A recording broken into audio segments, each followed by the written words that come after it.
Hey, everybody. On today's episode, I'm bringing on Brian Hughes from BizDev Mastermind, a fantastic discussion about all business development stuff that matters to you. You got to listen in. Welcome to the Property Management Mastermind Show with your host, Brad Larson. Brad owns one of the fastest growing property management companies in San Antonio, Texas. This podcast is for property managers by property managers. You'll hear from industry-leading professionals on best practices, new ideas, success stories, and lessons learned. This is your opportunity to learn about the latest industry buzz surrounding property management, as well as tips and strategies to improve your business. FindDigs makes your leasing process lightning fast and 100% fraud-proof straight from the applicant's phone. FindDigs not only instantly verifies income by connecting directly to bank accounts without any documents uploaded, but also uses 3D selfies and facial match technology to perform complete fraud-proof bank-grade identity verification, allowing property managers to process applications in under an hour. For more information, check out their website at www.finddigs.com or reach out to Henson at henson@finddigs.com. Property Meld is a smart maintenance coordination solution proven to turn maintenance headaches into profitability. Our maintenance coordination hub connects all property management companies' key players in one location, providing maintenance oversight and efficiency to property management maintenance teams. Our solution streamlines communication throughout the coordination process, resulting in the oversight and efficiency property managers need to create a profitable maintenance operation. Property Meld delivers property managers with a positive maintenance experience. Check out more information at propertymeld.com or reach out at info@propertymeld.com. Welcome, everybody, to another edition of the Property Management Mastermind Podcast Show. I'm your host, Brad Larson. Now, today's guest, we're going to bring on Brian Hughes of the BizDev Mastermind. Okay, everybody, full disclosure. All right, let's talk just through this real quickly. I am basically one of the founders of BizDev Mastermind. I helped Brian start his consulting career, and I turned it over to him several years ago, and I have nothing to do with it. But, you know, again, I was helping him start it, and I have a little bit of vested interest in his success because it's kind of like, you know, I birthed him, I brought him into RentWorks, I trained him on how to do all this cool stuff, and together we created this whole business development machine to where in one of his better years, he signed up 400 plus units for RentWorks. And so it's been a phenomenal ride with Brian. He's come a long way. Quick little story, and then I'll turn it over to him to introduce himself. When we first hired him, I stole him out of a mattress firm. So he was just out of college, A&M, was working at a mattress firm, working like a dog, like 70 hours a week, weekends, nights, everything. And so I showed him a 40-hour work week and all this opportunity to be creative, and he jumped on it and just tore it up. And he went for about 3+ years with us at RentWorks and then started his own business development consulting because he was just that good. And I think he's doing a great job. So without further ado, I want to introduce Brian. Give us a few minutes of your time telling us who you are. Yeah, awesome. Thanks for that intro, Brad. I'm definitely happy to be out of the mattress game and in property management and consulting. So that was a good move for me back then. And yeah, like you mentioned, and I got my start in property management working for you at then Larson Properties, and we became RentWorks. And we had a lot of success there and really grew that business, and that led to these other opportunities. So today we help property management business owners grow their business. We help them implement sales processes, marketing, all that good stuff, help them hire business development managers. I'm sure we'll talk about some of that throughout this podcast. But yeah, that's a little about me. Well, it's good stuff because I want to let everybody know too that we've actually hired you as a consultant. So you're working with our current business development manager, Will, on a daily, weekly basis, and you have been mentoring him. You helped hire him, you're mentoring him, you're training him. And this is the kind of service that you can do for anybody. So it's not just on like recommending you to somebody and not using your services. We're using your services now, and we're paying retail. So I wanted to be clear about that is we believe what you do is a good stuff. In fact, just you and I are going to have a separate conversation. As we expand into Austin, we're going to hire you again to help us work and hire a business development manager in the Austin market. I mean, you could argue they could work both, but we really want somebody there in Austin, as you and I have discussed. So that's a whole nother conversation. I mean, it starts from scratch. So not only are we using you in an existing business development operational 95% solution. You plug in the one business development manager and you got a full solution. We're going to hire you to create it from scratch in our Austin market. And so that's going to be fun when we start doing that. So I just want to give the audience a perspective like, hey, we're using you for existing and brand new ventures to where, you could be, somebody could hire you in a brand new market. You know how to do that and do it well. So let's kind of talk about what your service is. What is it? If somebody's talking to you and you give them the elevator pitch, like, Sure. What do you offer? Sure. So we tend to help two different types of clients. Either those who kind of, like you mentioned, are in a position to just hire a business development manager and they're ready to plug and play. They have their marketing going, they have their pricing set up, they're getting leads, they have a decent sales process set up. They need to hire the right person, put them in the right seat, get them trained up, and have them start closing those leads, preferably at a lot higher rate than they're doing as a business. So that's one type of client we help. We'll help you hire a business development manager. So we'll put out the listing. We'll do all the legwork of getting that person in the door, which, trust me, is not easy, and it's gotten harder over time. So we do that portion of it. We help you with the hiring kind of start to finish until you get that right person in the door. Then once we have that right person in the right seat, then we go about training them. And the training program is more than just sales training. It's more than scripts. It's more than all of that. Where in addition to, just training on how to be in this position, we're talking about how to generate more leads, how to build relationships in your market, and how to do all of those things that actually develop business. It's not just about closing the business, closing those leads. That's one part of it, and that is, important. But in reality, at a small business, at a property management company, it's really all about developing the business. And those who are successful at that are the most successful business development managers. So that's one part of what we do is the hiring side and then the training. For other clients, they say, hey, we just need a sales process. If we could just plug and play a sales process into this, we'd be in good shape. So we also help clients on a case-by-case basis, whether they need help with their sales process, their marketing, their generation, and we work with them on that. And, something I failed to mention in the intro and kind of a little bit more about what we do. I just really love growing small businesses, and, working with clients to do that is really my passion. So whether you're looking to hire someone, whether you're looking to, analyze your market, do a competition shop, implement your sales process, something like that, we can help you across the board. But truthfully, the best bang for your buck is our training program. It's about 4.5 months. We walk through everything from your website to your marketing materials. Just really everything business development related is what we go through. So here we are sitting in the early spring, late February 2022. We're on the verge of going to be a pretty good year this year. And I want to give some background because the sales market, the business market as a whole, we've had a big sell-off. So we've had a lot of homes that were being sold the last 12 months, 18 months. But that's starting to slow down because everyone that wanted to sell has pretty much sold by this point. And it's not like these rental properties actually left the market necessarily. A lot of times other investors, institutional investors, for example, were buying up these rental properties. So we also saw a decline in a lot of businesses where all of a sudden they're down 50, 100 doors, 200 doors, 500 doors. And now they have to all of a sudden wake up and say, whoa, we're at a fork in the road where we either need to grow this up again, get some business development going and get some signups, or we got to just, get this thing sold and sell the business. So I think you're at a real good point, Brian, to where you're going to see a lot of folks going to need your services going into the next, obviously this early part of this year. What do you think? Yeah. You actually, it's funny you mentioned that. I just spoke with someone who was interested in potentially hiring us, and they are at that exact crossroads. They told me they literally at the signing table, or I don't know if literally out there, but close to it, days away from signing over their company and selling it. And they came to realize, actually, this is a pretty good asset. This is something that I could, if I hold on to for 5 years and I grow it from, the 100 properties we're at to 200, 300, 400, 500, those sale price numbers start to get really attractive. So their decision, they were really close to selling their business. And they said, actually, let's grow it first and then let's sell it. And let's really turn this into an asset.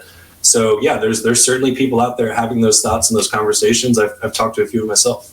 So what we're going to be touching on next is the fact that we can't cover everything. Okay. So if you're listening to this is not a playbook for success. We're going to touch on a few topics, but this conversation is, no kidding, gang, it is days long. And, you can talk about it, but then implementing it is another day-long conversation. So, I'll probably miss the mark on this, but if we're just going to talk about how do you generate new business, it starts with sales process of lead generation. Okay. Yeah. Almost before that, you have to have a good value proposition, meaning if you're pricing your business services at, selling property management services for 500% a door, no one's going to hire you. Yep. You can almost make the same argument for 3% a door. You know what I mean? To where you're so low, people look at you like you're some sort of weirdo. Sure. And so it starts with a value proposition, answering why should somebody hire you? Okay. Yep. And that's a whole day conversation in itself. So let's touch on this, just working with other businesses as you have, and you're starting them from scratch. All right, let's answer the question, new business that just hired Brian. Why should they hire you? Why would an owner off the street look at you and hire you? Let's go from there. Sure.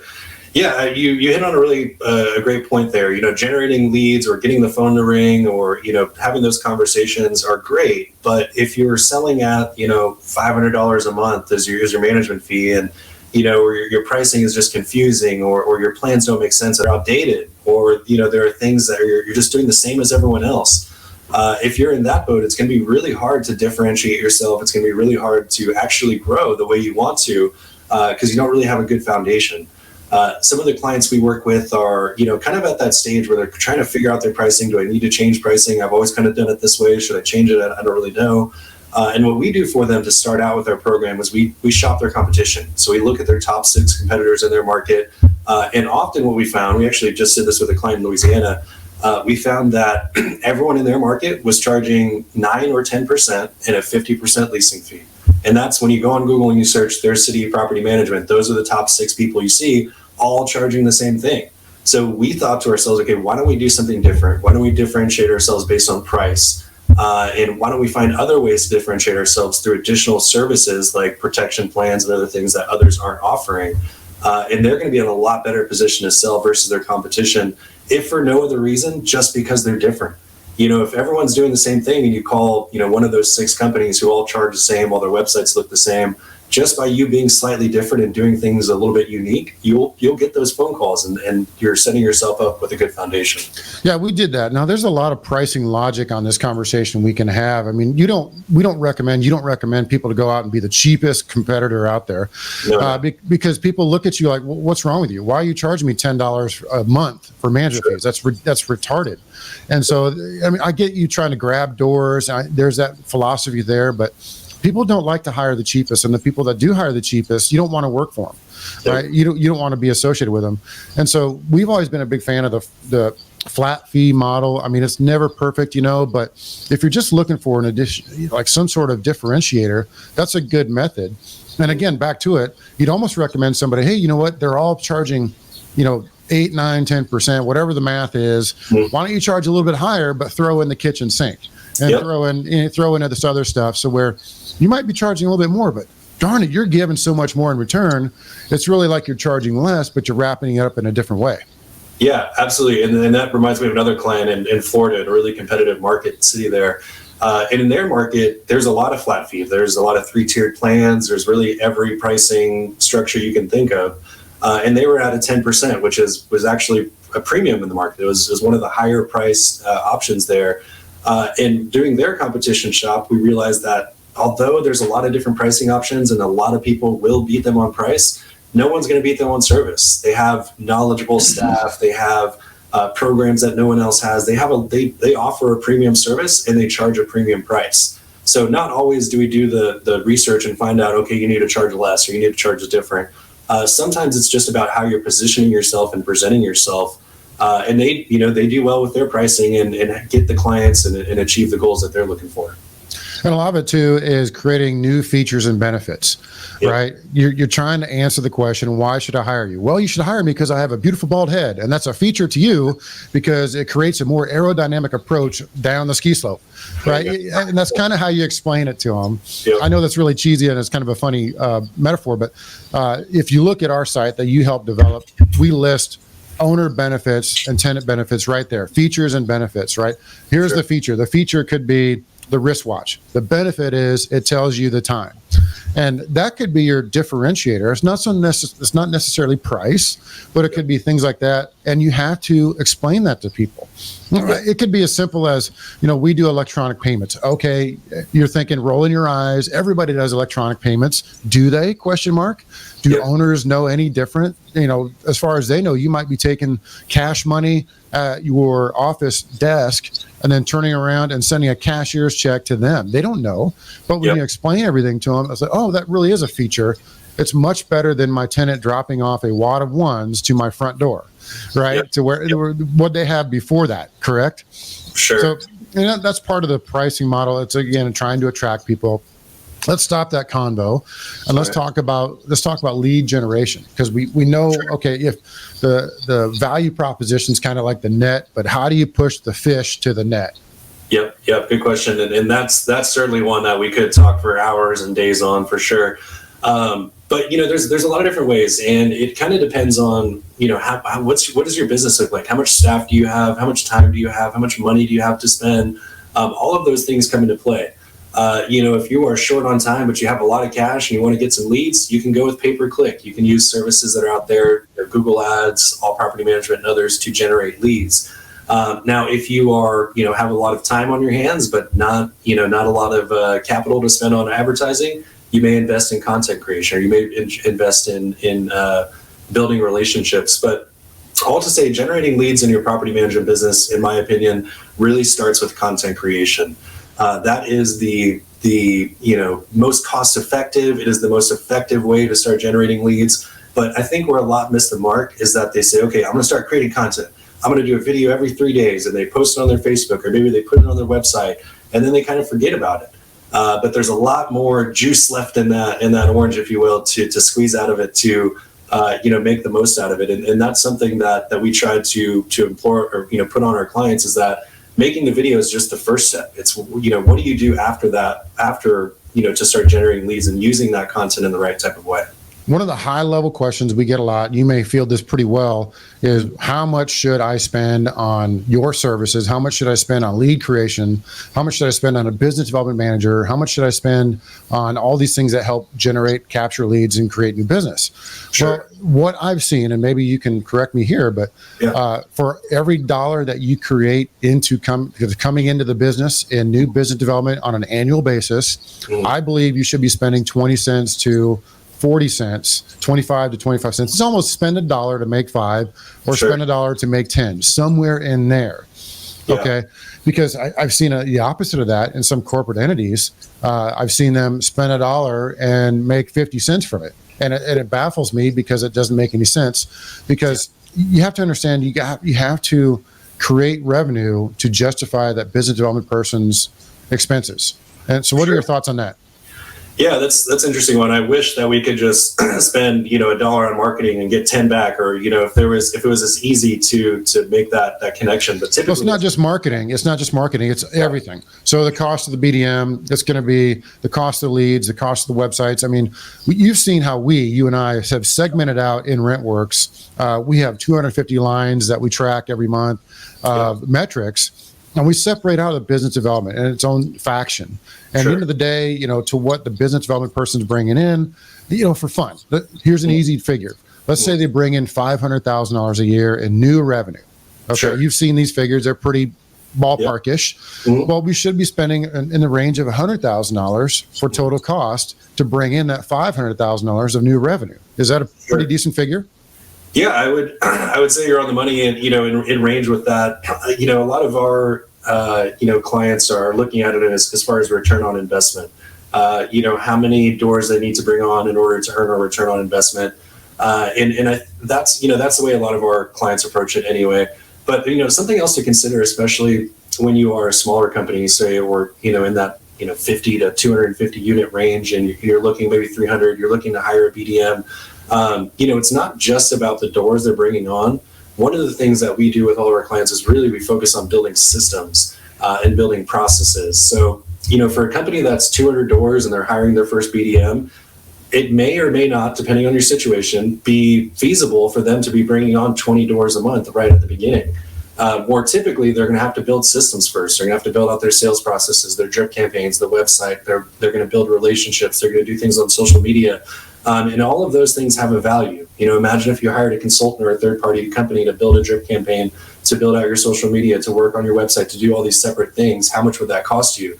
So when you're looking at hiring a BDM anyway, you also have to think about, what are they actually doing for me? Are they building out systems that are going to be useful in the future? Or are they just closing leads? Because if they're just closing leads, then yes, they need to be at a certain number, 15, 20, whatever doors a month to break even. And each company would be different, and I would have to do those numbers. But that being said, it's not just about the door count. It's also what systems and processes are they putting in place for the future. So those are some other things to consider also. Need a repair at 2 a.m.?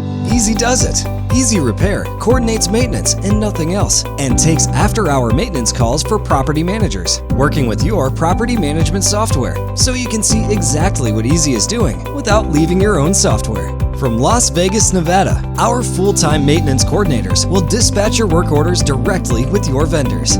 Give us a call at 800-488-6032 or visit our website, easyrepairhotlinellc.com.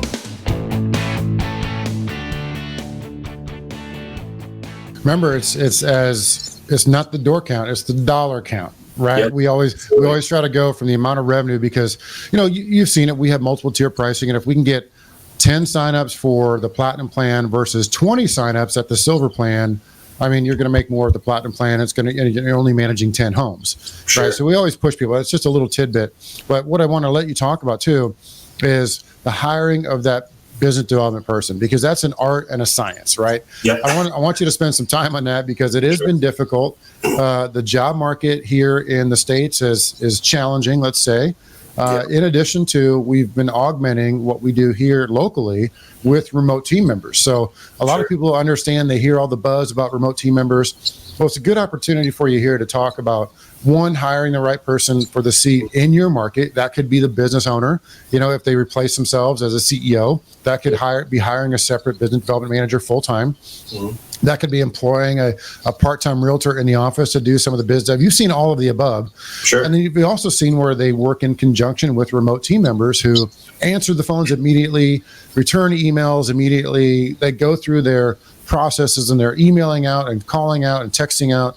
I mean, a little tidbit, thanks to you, we have our remote team members actually signing up business, right? Yep. I mean, they're taking phone calls, and they're doing everything over the phone, and they're signing up new business from Mexico, right? They are remote team members that speak great English. They understand our systems. They answer all the owner's questions, and they say, here's the link to sign up. Go ahead and start filling out the paperwork. And next thing you know, we have a sign up. We visit their home in person just to verify, and we put them in the system. But going backwards, I want you to talk about the business development hiring locally and remote team members. Okay, sure, absolutely. Yeah, business development hiring, it's definitely changed. I remember, when I was at Rentworks and we're looking to hire another business development manager, we'd have a sea of applications, and we have 10 good people to pick from. It may get back to that in time, but for right now anyway, what we're seeing is a really competitive job market. The people who are really, quality hires, they're getting multiple offers, and you really have to compete.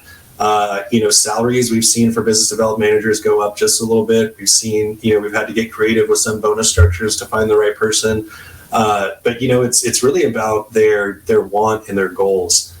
We really look for someone who wants to be the best, who wants to be successful, and ideally has demonstrated that in a previous role. Not necessarily in real estate, and typically actually not in real estate. Typically coming from other industries where they were successful in a sales role or a business development role. But really, ultimately, it's about mindset. What is your mind? Do you have a growth mindset? Are you looking to be the best? And we use our interview tactics, and we also use a few different personality tests and things like that to help determine that. But overall, if you're looking to hire a business development manager, give yourself plenty of time to do it, because the one thing you don't want to do is make the wrong hire.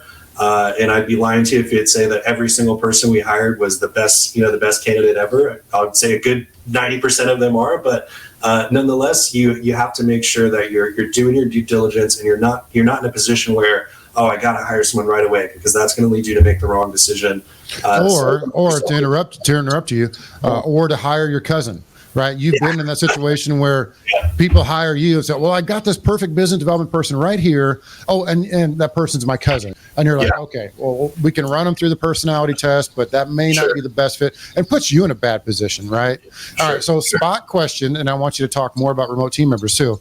Spot question, regardless of state laws or state requirements, do you want a licensed or non-licensed person doing business development in person?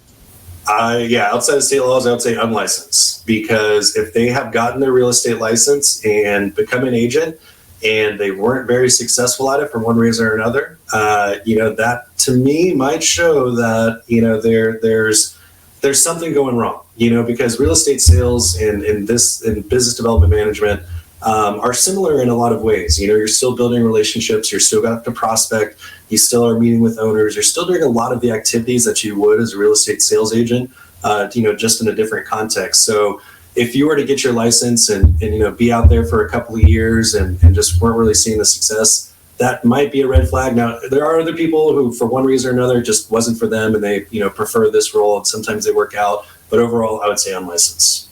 Gotcha. And I like that. It's almost like, do you want pineapple on your pizza or not? Okay. Yeah. And that's why I preface that with regardless of state regulations, because I don't want the people screaming at this podcast, oh, we have to have a licensed person to even walk out of the door and shake hands. They have to be licensed and all this. I get that. There's states like that, through the 50 states here. But, regardless of that. So most of the businesses you have an opportunity to work with are going to want to hire the full-time in-person business development. The next level from there, if they want to grow a little bit more or even double their efforts, is I feel they should work with a remote team member, because a lot of these leads, for example, I'm going to just give away a little secret sauce, whatever lead generation source, and I don't want to steal your thunder, but let's say it's all property management for fun. Sure. Okay. Now, I'm a fan of that. People will talk trash about it. It's just one more arrow in the quiver of 15 arrows. Okay. So look at it like that. It's not, don't rely on it, but darn it, if you can generate one lead out of 5, you're doing good. One lead out of 10, you're still doing good. Okay. Hear me out. So the all property management lead comes in. That remote team member is Johnny on the spot. They're sitting in front of their computer and or phone, and they can contact that lead immediately. And this is where you've seen success just in that particular role, because, it's one thing to say, go hire a remote team member, but it's another thing to put it in contacts and say, this is how we use them. It's been very successful for us. So take it from there. Yeah, absolutely. And you hit on a huge thing, which is speed to lead, getting back to leads quickly, and having a remote team member who's always at their desk and always available to take those phone calls is a huge game changer. For all of our clients, we shop their top 6 competitors, and we see it time and time again. I'd say 95% of property managers we've shopped don't have someone available to take that initial call or answer any questions. And what the virtual assistants at RentWorks and others have done, we've trained them in such a way that they can go through that whole sales call on the phone with them, or they can answer, all of the relevant questions that a typical prospect would have. Let's back up. Let's back up just a little bit from there, because we post all of our agreements online, right? Sure. We are a full disclosure website. You can sign our agreements using, I think it's EchoSign, which is a DocuSign thing, or whatever it's called, a PDF signer. A lot of times they contact their remote team members and say, Martin, for example, hey, Martin, I'm looking at the agreement. I'm looking at the platinum plan. I just had one question before I go ahead and sign it. And Martin's like, yep, question answered. Okay, good. I'm just going to complete this now, and then we'll go from the next steps from there. Is that kind of how the role works? Yeah, absolutely. And that's, sometimes if you have the right content on your website and you answer all their questions on the website, sometimes they're just calling in to check those few boxes.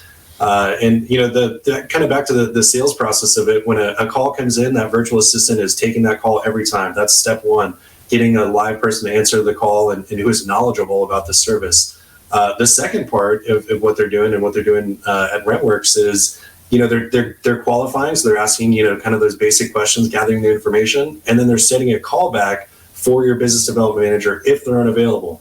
If they're available, we want them to talk to them right away, but if not, we can set that call back. So the end result is that you have someone answering the phones at all times during business hours, taking those new business calls. You're keeping everything efficient. If someone just has a question right before they sign up, they can go ahead and answer that, and they can help you on the inbound side And that's not even getting into some of the outbound stuff they can do, some of the things they can do in the background, helping with marketing and the website and social media and all that. Well, I know that's a whole nother conversation. I mean, honestly, days of training, because there is so much they can do. And yeah, this is becoming a very prevalent thing in our industry. Is a lot more folks are looking at remote team members as they're waking up to the extreme value of that.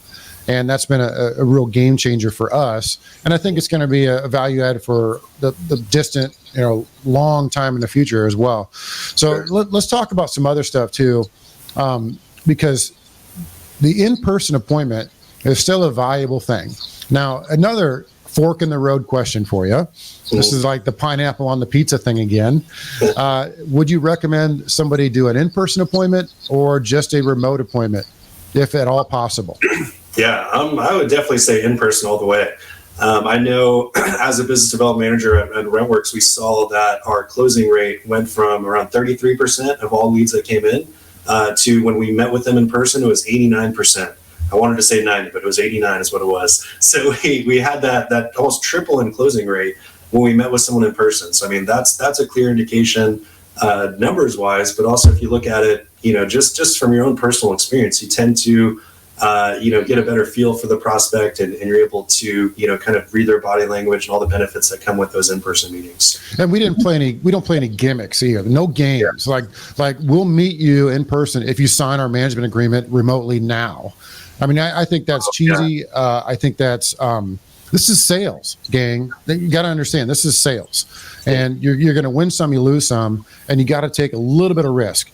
And so you can pre-qualify them as much as you want. You can ask them 1,000 questions, but then to force them to sign something before you meet, I think that's not the best way. What are your thoughts on that, just specifically? Yeah, completely agree. And I'll even break it down from two experiences. So we shopped a large company in Florida, and they said, you know what? Nope, we don't give pricing over the phone. We'll come out and meet with you. We'll give you everything you need to know there, and we can go from there. And it was very, nope, we're not giving you that. Nope, we're not giving you that.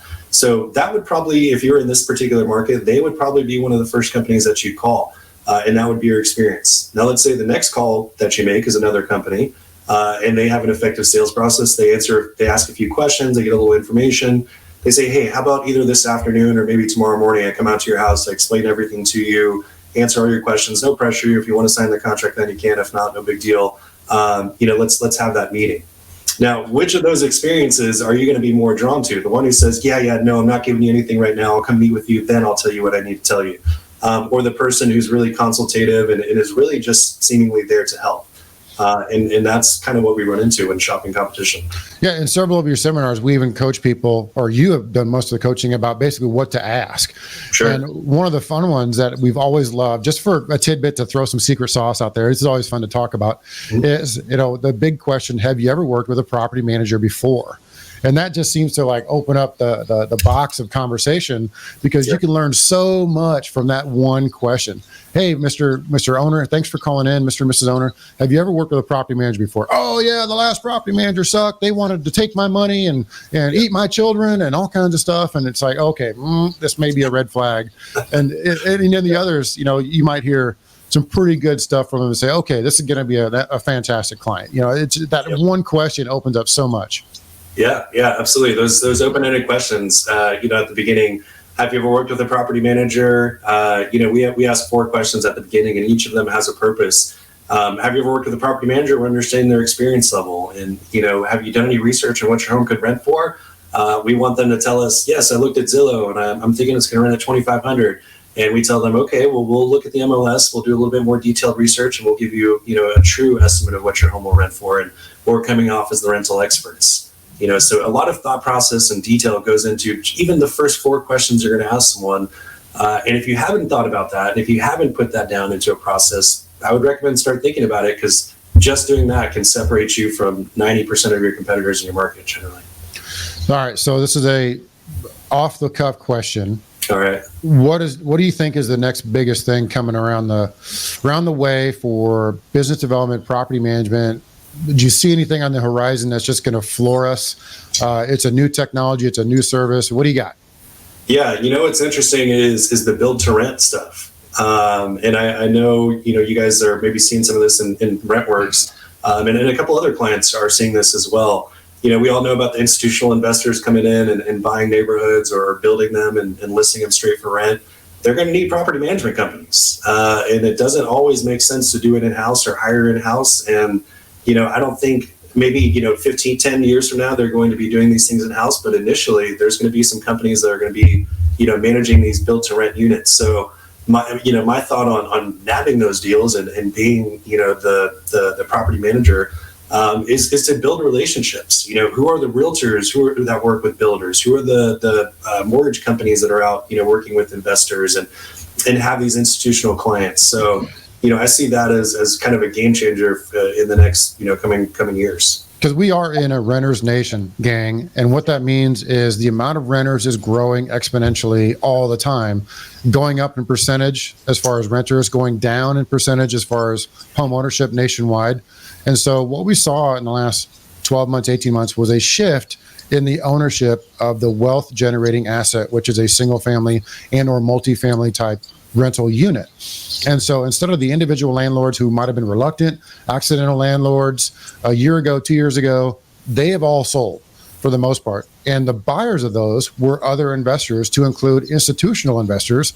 And the build to rent model is actually becoming very, very prevalent, because what happened is the builders discovered that they can make 3 to 4 to 5 times the money if they build and sell to investors as a rental type unit, instead of building it and selling it with all these commissions, with all these realtor fees and all this other junk going out the door of salespeople. They're building them and selling them to prospective homeowners, individual homeowners that are going to live in the home, primary residence type homeowners. And so it's a big shift, and it's interesting you mentioned that because it's a fun discussion to go through that. Yeah. Now, Brian, let's kind of get this going. A lot of people want to understand your pricing model a little bit. So Sure. Kind of tell us about, what you charge and how the services work. Sure. So if you're looking to hire a business development manager and you want us to go through the entire process with you, looking at your website, looking at your sales process, really everything we talked about here today and a ton more, the total cost for that, we break it up over 4 months. So it's $2,750 a month for 4 months. The total investment would be $11,000. And what you're getting a hired and trained business development manager. But beyond that, just the salesperson. Salesperson's just one part of it. You're also getting processes and systems that are going to be implemented into your business that are going to, surpass however long that salesperson stays, whether they stay 10 years even. This is stuff that's going to continue to help your business. I think that's an absolute steal, Brian. I would encourage you to raise your prices. And I say that because Sure. Everyone needs to understand the capital value of what you are doing for them. Yep. You're putting a system into place to where they can go out and generate hundreds of thousands of dollars of revenue on an annual basis, year over year. Sure. And they're spending a fraction of that up front. It's a ridiculous return on that investment to hire you and then to get into working with a business development manager on their organization. So I hope people understand that. Now, how do they reach you, and what's the best way to find out more? Yeah, if they want to reach me, you can email me at brian@bizdevmastermind.com. Always happy to have a meeting and talk a little bit more. Or you can visit our website, bizdevmastermind.com. So we'd love to hear from you. Perfect. Brian, thanks again for a fantastic chat. This has been cool to talk with you and catch up. Keep doing the good things you're doing for RentWorks. And as we expand into Austin further, keep going into that market with us, and let's go see what we can do there. And right. I would encourage everybody to come visit you at the Property Management Mastermind area in the NARPM Broker Owner Conference, because you're going to have a booth there. Yep. I think you're booth 43, I forget, but you will be at the NARPM Broker Owner Conference in person. Yep. And you'll be able to talk to people directly, and they can talk to you more about your services, what you do, and how to hire you. Yeah, absolutely. Come on by and see us in San Antonio, and then we'll be in at PMMCon for there in May. So we'll hopefully see you out there. Awesome. Thanks for coming on, Brian. We'll stay in touch. All right. Sounds good. Thanks. If you are looking to enhance your tenant's moving experience, cut down on phone calls or emails to you or your staff regarding utilities, then you must connect yourself, your team, and your tenants with Citizen Home Solutions. Citizen Home Solutions takes the hassle of utilities off your hands and your tenants. Best of all, we do it for free. Build us into your tenant benefit package. Oh, and start benefiting from our revenue share program. Yes, we pay you a quarterly commission on specific services your tenant opts into. Want to know more? Give us a call today at 877-528-3824 or visit pmcpartner.com.